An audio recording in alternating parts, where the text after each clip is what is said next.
Queridos, nessa manhã, eu quero falar com vocês sobre um assunto muito sério. Eu sei que tudo que envolve a palavra do Senhor é sério, é importante. Mas nessa manhã eu quero falar com vocês sobre algo que talvez seja uma das lições mais importantes que nós aprendemos na nossa caminhada com Cristo. Então, para isso, eu quero que você, por favor, abra sua Bíblia em Gênesis. Gênesis capítulo 5, por favor. Diga comigo, eu amo a palavra de Deus. Você vai abrir sua Bíblia em Gênesis capítulo 5, verso 22 em diante.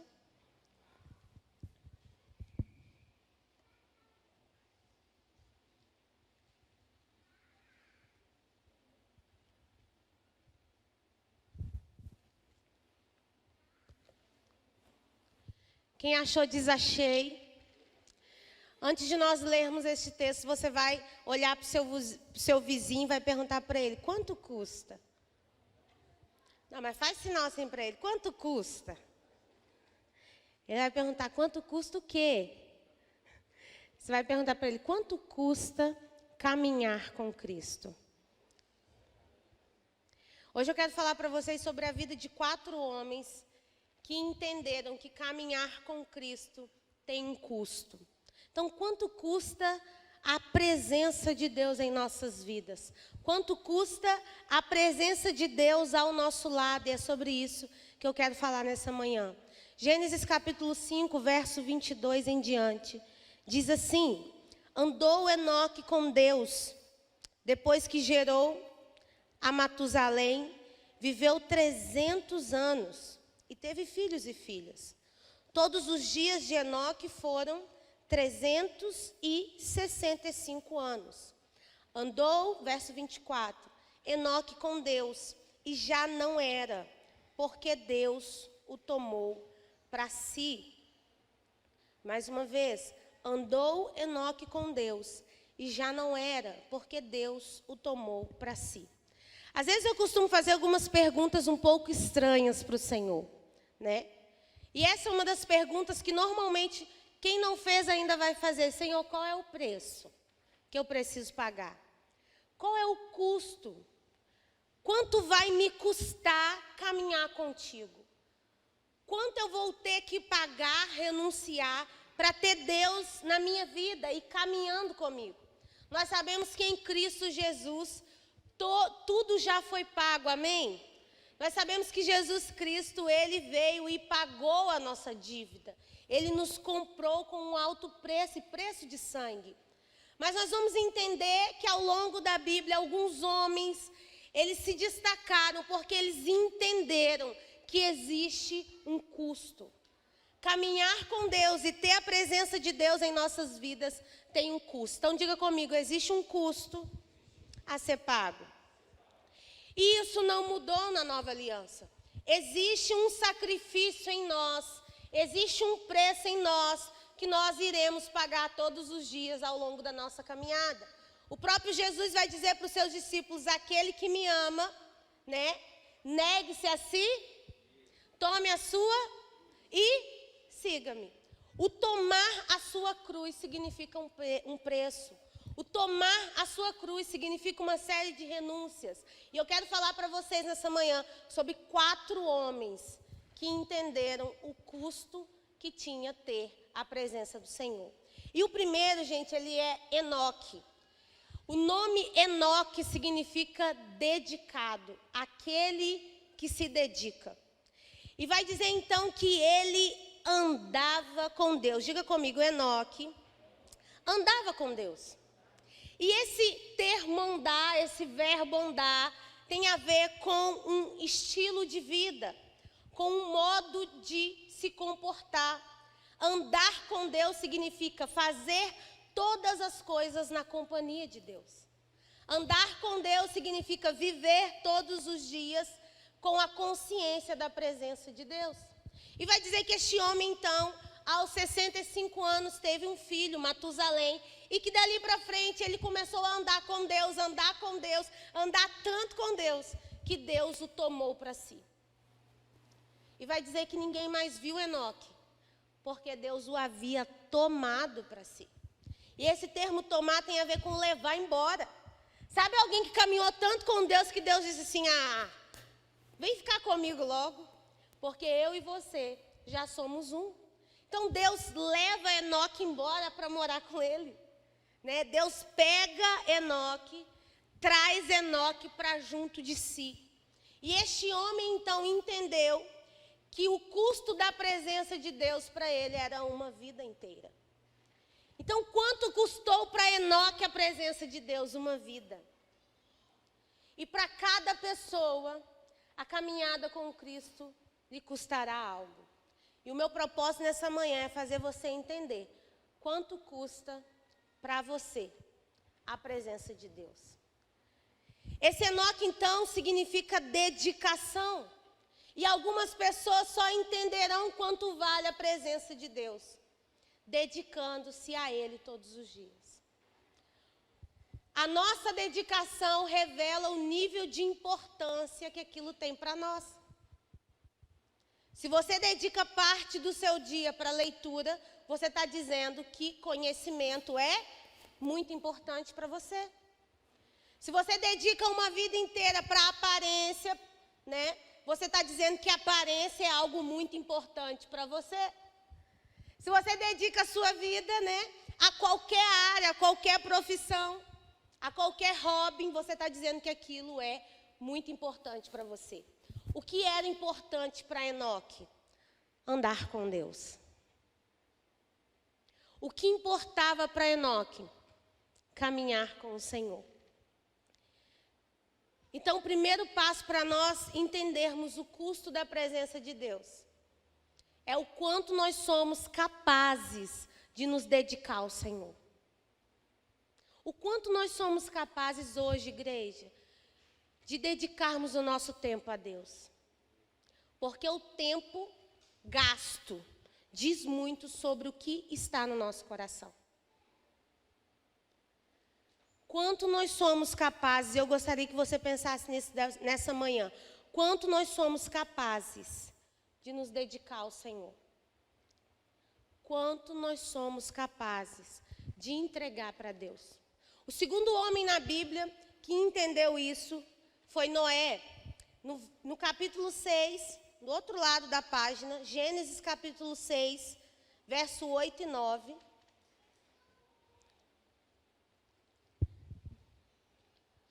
Gênesis capítulo 6, verso 8 e 9, diz assim: porém Noé achou graça diante do Senhor. Eis a história de Noé. Noé era homem justo e íntegro entre os seus contemporâneos. Noé, como é que está aí na sua versão? Noé andava com Deus. Mais um homem na Bíblia. Primeiro Enoque, agora Noé. Vai dizer que Noé, mas, gente, toda frase começa depois da adversativa, né? Eles dão uma sentença aqui, mas está dizendo assim, porém, contudo, todavia, entretanto, Noé andava com Deus. E isso tem um peso muito forte para nós. O nome Noé significa repouso. Aquele que repousa sobre. E nós estamos vendo aqui agora um homem cujo significado do seu nome é repouso. Homem este que andava com Deus. E o que custou para Noé andar com Deus? Custou ser justo e reto no meio de uma geração corrompida. Para Noé custou permanecer íntegro no meio de uma geração estragada. Corrompido, gente, é exatamente isso. Uma geração corrompida é uma geração que você não consegue utilizá-la para fim nenhum, porque está estragada. A Bíblia vai dizer que os dias de Noé, a geração estava estragada, corrompida, impossível de utilizá-la. Porque corrompido significa isso, destruído. Uma geração toda destruída, aparece um homem, e esse homem escolhe ser justo e reto. Quando a Bíblia dá testemunho de Noé, escute algo que eu vou te dizer. Quando ela fala que ele é íntegro, existe uma mensagem aqui. Quando a Bíblia diz que Noé era reto, existe uma mensagem aqui. Quando ela fala assim, Noé era reto, está dizendo que Noé tinha caráter. E ter caráter numa geração que não sabe o que é isso, diga comigo, custa caro. Querida, é você nadar contra a maré. Vai dizer que Noé era reto. Retidão tem a ver com caráter moral. Pega um homem com caráter moral e põe no meio de uma geração que não sabe o que é moralidade. Diga comigo, ser reto numa geração corrompida custa caro. Quando a Bíblia diz que Noé era íntegro, está dizendo que íntegro é uma pessoa inteira. Gente, como ser íntegro numa geração como a nossa? Como ser, completo numa geração que nos rouba de todas as formas, que nos lesa o tempo inteiro. Nós somos lesados o tempo inteiro. Quem concorda comigo que o brasileiro é lesado o tempo inteiro, gente? Lesado no sentido de que roubam de nós o tempo inteiro. Roubam nos impostos. Amém ou amém? Amém, né, gente? Roubam nos impostos. Roubam a nossa dignidade. Roubam aquilo que nós conquistamos com tanto sacrifício.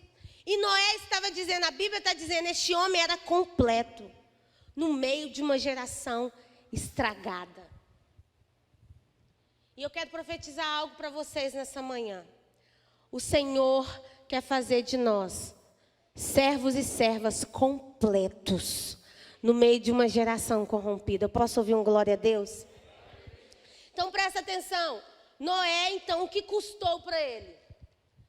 Todo mundo está se vendendo, todo mundo está se perdendo, mas eu escolho permanecer íntegro e fiel. É aquele louvor, né? Mas eu escolho Deus. Hoje eu estou muito cantora. Eu escolho Cristo todo dia. Noé. Já morri para a minha vida e agora eu vivo uma vida que agrada a Deus. Para este homem, então, significou repousar na única pessoa confiável. E eu quero dizer algo para vocês nessa manhã. Está difícil confiar em pessoas hoje em dia. Está difícil acreditar em pessoas este dia. Mas andar com Deus é encontrar repouso em meio ao caos. Andar com Deus é encontrar repouso no meio de uma turbulência à nossa volta. Gente, deixa eu dizer algo para vocês. Tudo pode estar dando errado. A expressão, o pau pode estar quebrando, Tudo pode estar dando errado. Mas quem anda com Deus encontra repouso nele. E não tinha como ter repouso neste tempo. Você já parou para pensar que Deus destruiu essa geração? Ô, gente, se a nossa geração está difícil, pastor Richard? Se a nossa geração, tem hora que você olha e fala assim, volta logo, Jesus, volta logo, Jesus. Jesus, você não voltou ainda não? Imagina essa geração aqui, que Deus mandou água em tudo. Deus mandou água e destruiu tudo. A ponto de Deus ter que desistir, a Bíblia vai dizer que neste momento, há uma expressão que gera até controvérsia, que Deus se arrependeu de ter feito ser humano. Do tamanho nível de podridão, de corrupção, de prostituição, de sujeira, que chegou à humanidade. E aí o que eu escuto hoje é que é difícil demais ser cristão, porque as coisas estão difíceis. Mas Noé é a exceção à regra para ensinar para mim e para você que é possível permanecer reto no meio de uma sujeira. Eu quero saber cadê os Noés aqui nessa manhã, que não vão se dobrar para este sistema, que não vão se dobrar para essa sujeira, mas que vão permanecer fiéis ao Senhor. Se você é essa pessoa, diga: Senhor, eis-me aqui. Faz de mim como o Senhor fez a Noé. Terceiro homem da Bíblia, rapidinho. Este homem foi Abraão. Abra comigo, por favor, Gênesis 12. O que custou para Abraão, gente? Folhei algumas páginas aí, chega ao capítulo 12 de Gênesis. Posso ouvir um amém?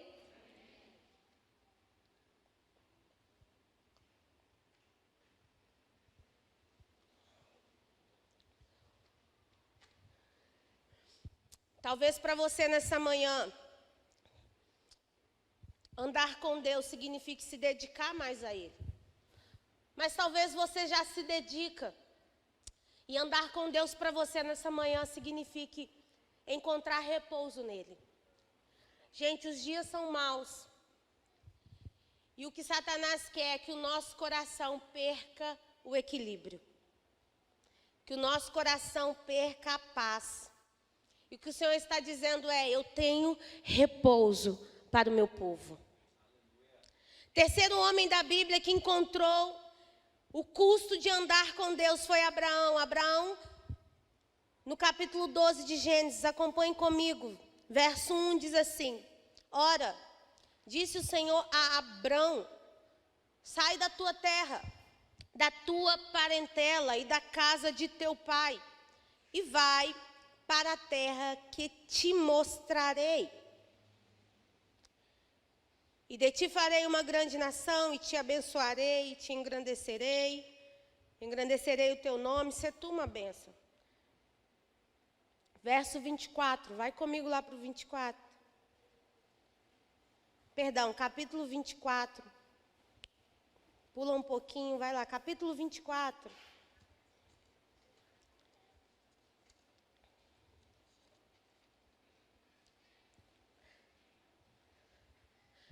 Capítulo 24, verso 40. Quem achou diz amém. Diz assim a palavra do Senhor: e ele me disse: o Senhor em cuja presença eu... Como é que está na sua versão? O Senhor em cuja presença eu...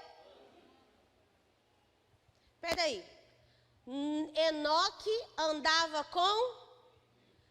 Noé andava com... E Abraão andava com... O que há em comum com esses homens? Abrão, no capítulo 12, significa pai exaltado. Por quê? Na Bíblia, principalmente no Antigo Testamento, o nome da pessoa carrega a sua essência. Então, o nome das pessoas na Bíblia é muito profético. Ele diz sobre a essência da pessoa. Antes de se encontrar com Deus, Abrão era um pai exaltado. Por quê? Porque ele era um homem próspero, bem-sucedido. Vivia na Nova York da época, uma das cidades mais modernas daquela época, era Uz dos Caldeus. Há alguns relatos que dizem que este lugar onde Abraão morava, Uz dos Caldeus, tinha água encanada. Pensa comigo, que chiqueza. Tinha casa de 2, 3 andares. Ele morava numa Nova York da época. Tinha dinheiro, tinha família, tinha tudo. Ele era exaltado. E um dia Deus aparece para ele e diz assim: ô pai exaltado, Abrão, sai da sua terra.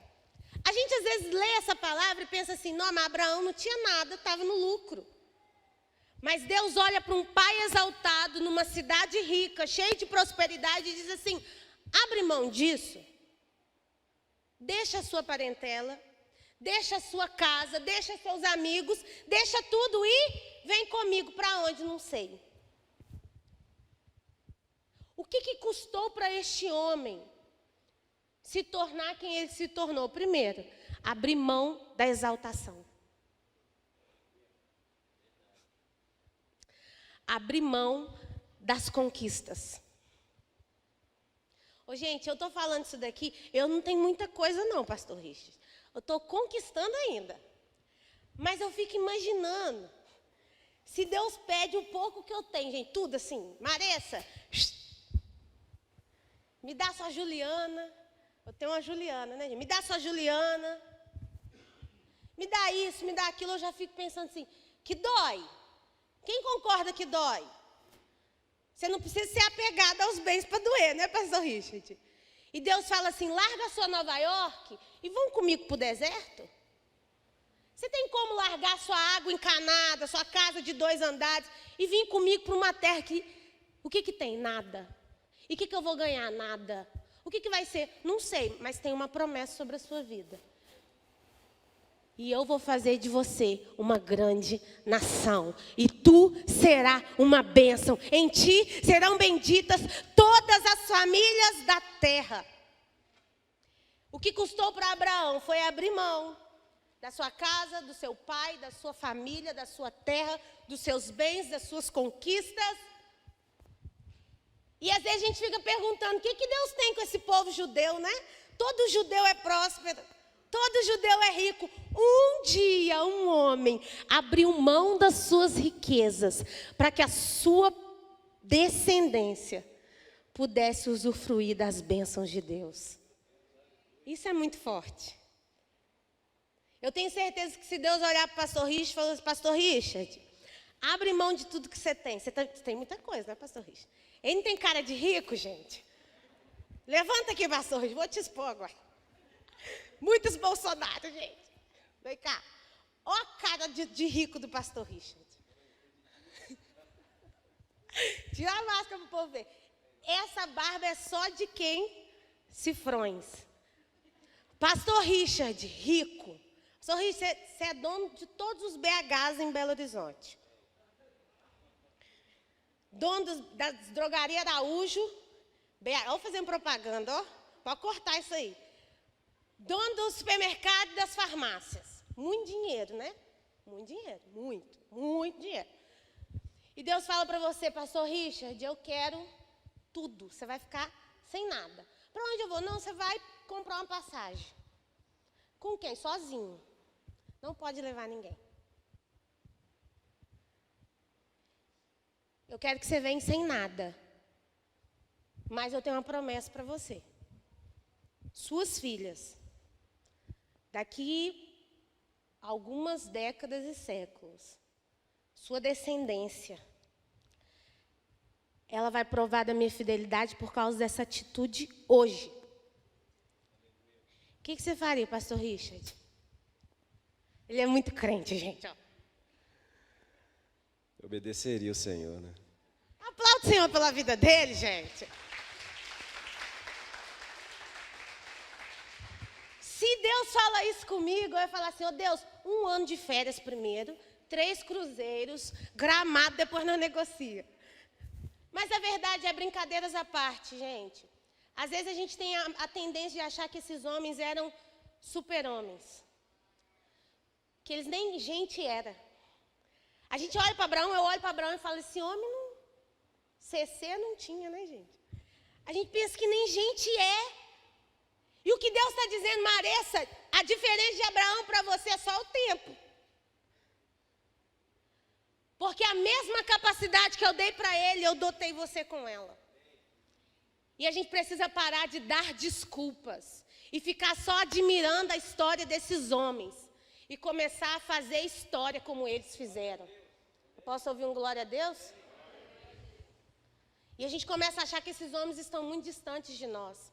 E Abraão fez assim, Senhor, é muita coisa, mas eu vou.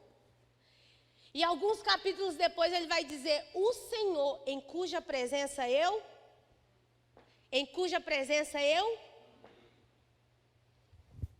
E aí, o que Deus faz com esse homem? Tira a exaltação dele. Você não vai ser mais pai exaltado. Não. Eu quero que você seja agora pai de multidões.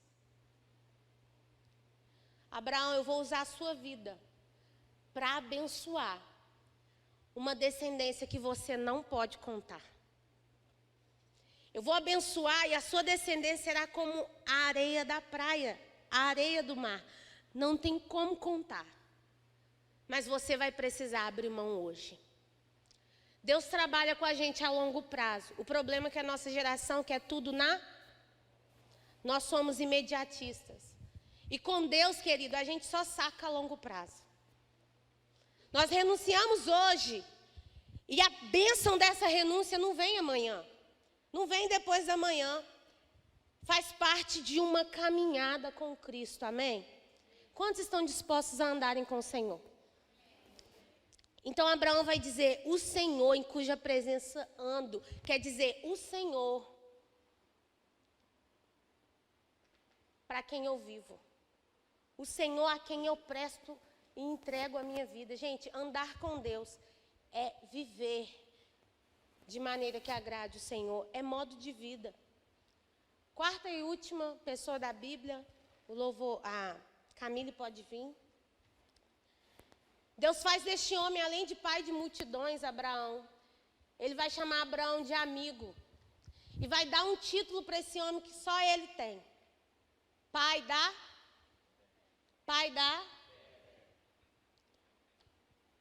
Ele recebe esse título de pai da fé. E isso é imputado a ele como justiça. Eu vim aqui nessa manhã para desafiar você, querida, a ser história. Nós somos uma geração que só lemos histórias. Deus está chamando a gente para deixar Ele fazer história através das nossas vidas. Quarto e último homem da Bíblia que entendeu o curso foi Moisés. Gente, a história deste homem me inspira. Porque eu gosto sempre de trazer o lado humano para os personagens da Bíblia. Uma vez me perguntaram por que eu me exponho tantas vezes nas minhas ministrações, se eu não tenho vergonha. Irmãos, eu não sei se você já pensou nisso também, gente, essa pastora, a gente já sabe tudo da vida dela. Teve um dia que falou, a gente sabe que você precisa consertar sua panela de pressão, Marisa. É porque eu não quero nunca que ninguém pense que a gente passa uma imagem de perfeição. Queridos, nós estamos perseguindo a Jesus, amém? E o nosso modelo é Ele, amém? Mas eu quero incentivar você a viver na plenitude a história que Ele escreveu para você. E este último homem, gente, é Moisés. E o seu nome significa arrancado das águas. Em outras traduções, resgatado. Enoque, dedicado. Noé, repouso. Abraão, pai de muitas pessoas. Mas Moisés é aquele que foi arrancado das águas. A história deste homem diz que ele foi resgatado. Alguém deixa ele no rio. Essa é a história do seu nascimento. Ele ia morrer. Alguém tem um plano B, joga ele num cesto no rio Nilo. E alguém o acha. E dá o nome de Moisés, aquele que foi tirado das águas. Moisés, para andar com Deus, custou caro para ele. Por quê? Este menino cresceu no favor de Deus. Foi achado pela filha de Faraó, cresceu no palácio. Pense numa vida boa. Mas, para Moisés caminhar com Cristo, primeiro, custou abrir mão do palácio. E o único lugar que sobrou para ele, além do palácio, foi o deserto. Ele fica 40 anos no Egito. E depois fica mais 40 anos no deserto. E Deus vai forjando este homem. Vai experimentando ele em dores. E no deserto um dia, Deus se encontra com ele. E dá para ele uma missão. Eu estou precisando fazer um negócio lá no Egito, Moisés. E eu queria que você fosse no meu lugar. Que você fosse me representando. Como voltar ao lugar de origem, agora na condição de juízo de Deus? Uma coisa que a gente não costuma pensar é que os egípcios também eram queridos para Moisés. O juízo de Deus ia vir sobre a casa dele também, sobre a mãe adotiva, sobre os colegas com quem ele cresceu. Ninguém pensa nisso. Ele ficou 40 anos da vida dele lá. E Deus diz assim: eu vou acabar com aquele povo e eu quero que você vá lá avisar eles. Como voltar para um lugar que você saiu fugido, que você saiu envergonhado? Como voltar para o Egito agora e dizer que uma sarça pegando fogo falou comigo? Loucura. Porque era comum sarça pegar fogo. Mas a Bíblia vai dizer que a sarça chamou a atenção de Moisés porque ela pegava fogo, mas o fogo não a consumia. E ele ficou olhando, ai, não está queimando a sarça. Ela pega fogo, mas não está queimando. E quando ele se aproxima, Deus fala com ele: Moisés, tira a sandália do pé, meu filho. Porque se eu estou aqui, esse lugar é santo. Porque aonde Deus chega, Deus santifica. É por isso que o cristão, ele tem que ser influência e não influenciado. Querido, o local que você chega tem que mudar. Não você mudar para se adequar ao lugar. Nós somos exceção à regra. Moisés chegou e falou: o que é isso que está acontecendo aqui? Aí Deus fala com ele: arranca o sandália do pé. Porque esse lugar que você está é terra santa. Por quê? Porque eu estou aqui.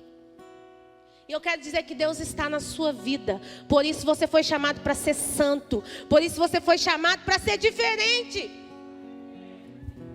Porque é um Deus santo santificando você. Deixa eu te dizer, cristão não é santo sozinho. Nós só nos tornamos santos de glória em glória, dia após dia. Porque existe um Deus santo habitando em nós. E onde Ele chega, Ele santifica tudo. Para Moisés custou abrir mão disso, gente. E ter que voltar nesse lugar depois de ser humilhado. Depois de ter aprontado, fugir, agora tem que voltar com a cara limpa. Sabe o que Deus me ensina com a vida de Moisés? Que uma hora ou outra nós vamos ter que resolver nossas pendências. Você pode bagunçar tudo e fugir. Mas uma hora ou outra Deus vai fazendo assim com você, assim com você. Quando você vê, Ele está dizendo assim: resolve suas pendências. Não sei por que eu estou falando isso aqui nessa manhã. Não, eu sei por que eu estou falando, eu sei. Eu quero desafiar você a resolver suas pendências nessa semana. Se você saiu de uma situação constrangida, envergonhado, Deus vai fazer você voltar nela maduro, disposto a perdoar, humilde, disposto a engrandecer o nome dEle. Moisés nunca mais voltaria para o Egito se não fosse isso. Egito não era destino para ele. Ele já tinha feito família, construído família, casado, já tinha filhos. E Deus diz assim: você vai voltar lá. E você vai resolver suas pendências. Eu não mandei você matar ninguém.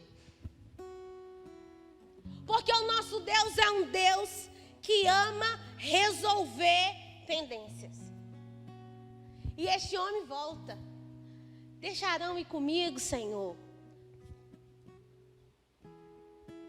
E o que esse homem passa no Egito ali é o processo de Deus lapidando ele para voltar para o deserto. Porque a nossa vida é assim. Deus dá o refrigério, a gente volta para o deserto. Lapida, lapida, lapida. Dá um refrigério, volta para o deserto. Porque o deserto é a oficina de Deus na vida do crente. É lá que Deus forja o nosso caráter. É no deserto que Deus nos ensina lições.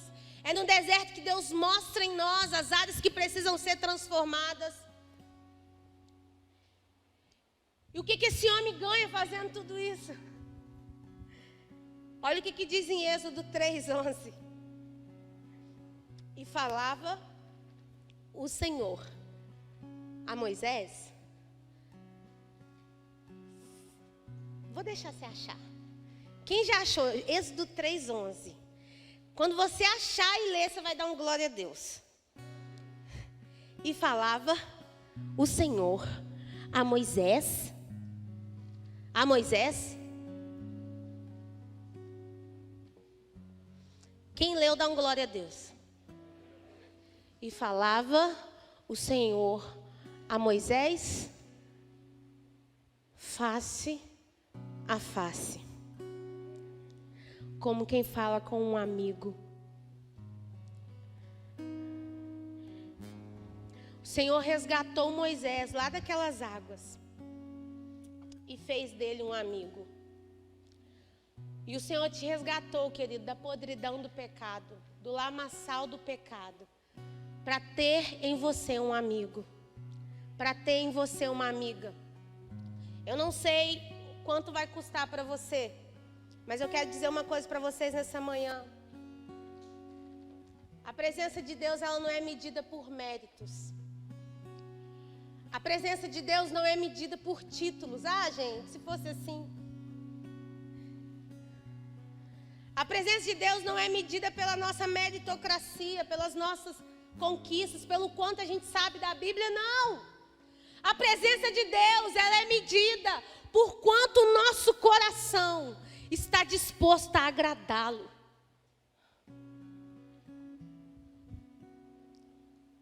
O valor da presença de Deus para você hoje. Escute isso, Lagoinha Venda Nova, e eu quero encerrar. O valor da presença de Deus para você hoje vai determinar onde você estará amanhã.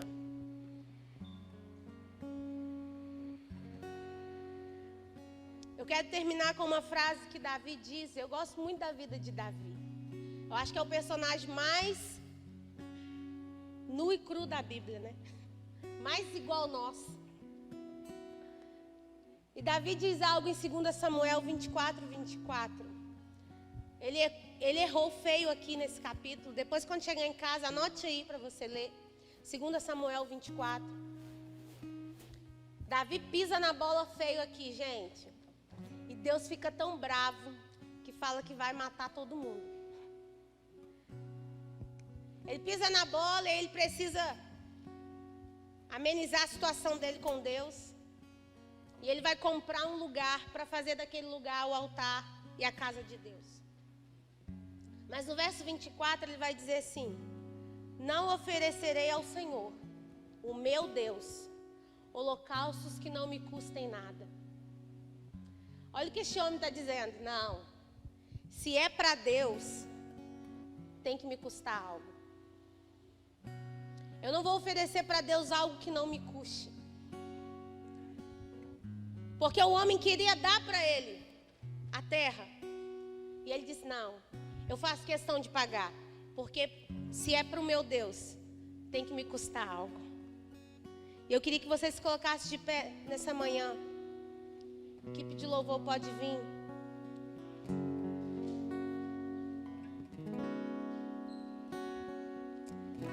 Eu oro para que o Espírito Santo seja claro e fale aos corações de vocês, apesar das minhas limitações. Mas andar com Deus, Lagoinha Venda Nova, é deixar com que Ele manifeste a sua própria vida na nossa história. Quantos entendem isso que eu acabei de dizer? Andar com Deus é estar na dependência dEle, com o coração voltado para Ele, desejando-o acima de todas as coisas e disposto a servi-lo. Eu vou repetir para a gente fechar. Andar com Deus é estar na dependência dEle, com o coração voltado para Ele, desejando-o acima de todas as coisas e, por último, disposto a servi-lo. Eu queria desafiar você. Todas as vezes que eu venho ministrar de manhã, eu passo um desafio para a igreja, né? É o para casa. Quem fez algum para casa que eu pedi aqui, gente? Deixa eu ver. Fizeram? Depois vocês me contem a experiência, hein? E eu queria desafiar vocês essa semana para fazer algo para Deus que vocês nunca fizeram. Teve um dia que eu ouvi essa palavra e eu fiz um jantar com Deus. Louca, gente, mulher, ó. Coloquei a mesinha, o garfinho, o guardanapo em forma de patinho, tudo. Gente, parecia uma emoção, dava hora, ajeitei a mesa e sentei lá. Vou jantar com Deus hoje. É loucura para uns. Mas eu tenho certeza que ele olhou para mim para aquele dia, essa menina é doida mesmo, né? Mas eu acho que ela gosta de mim. E eu quero desafiar você essa semana a fazer algo para Deus que você não fez ainda. Não sei se você vai andar de bicicleta com ele. Eu não sei. Mas eu queria que você fizesse como um desafio essa semana. Que você demonstrasse seu amor por Deus de uma forma palpável. Talvez você vai sentar e vai escrever uma carta para ele. Eu não sei. Mas eu queria te desafiar a demonstrar para ele que a presença dele é importante para você. Mais do que um Deus que nos protege, mais do que um Deus que nos sustenta. Que a presença de Deus na sua vida seja importante porque é a presença dele, não de outra pessoa. Feche os seus olhos nesse momento.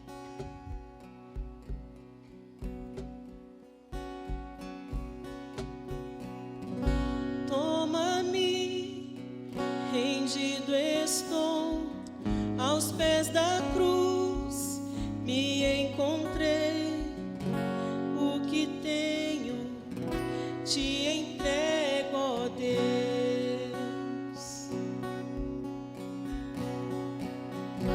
Vem limpar as minhas mãos, purificar meu coração, que eu ande em tudo que tu tens pra mim. Oh, eis-me aqui, rendido estou. Oh, eu sou teu e tu és meu, Jesus. Feche seus olhos e comece a conversar com ele. Determine no seu coração o que você vai fazer essa semana. Meus momentos e os dias meus, meu respirar e o meu viver, que sejam todos pra ti, ó Deus. Oh, eis-me aqui, rendido estou.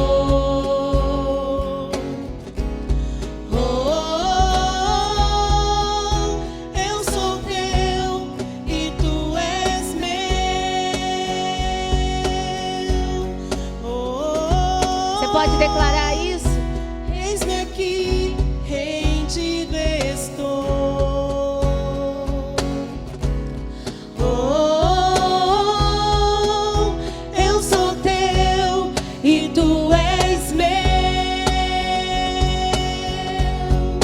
Minha vida dou a ti, Senhor, rendido a ti estou.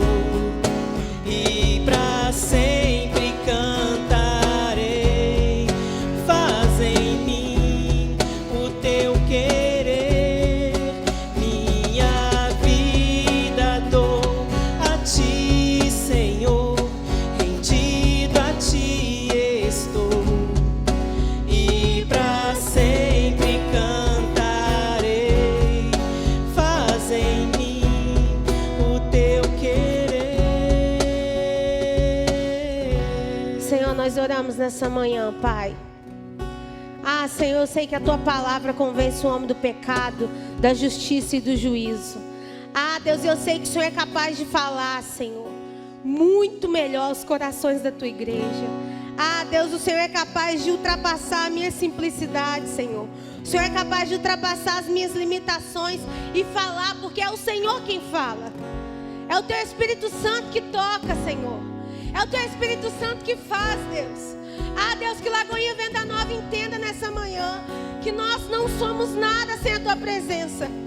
Ah, Senhor, que a Lagoinha Venda Nova comece a se posicionar como uma igreja de ações, como uma igreja de atitudes, como uma igreja de loucuras por amor a Ti. Ah, Senhor, que esta seja uma semana que a Tua igreja rompa, Senhor, e que o Senhor veja o Teu amor manifestado nas nossas vidas.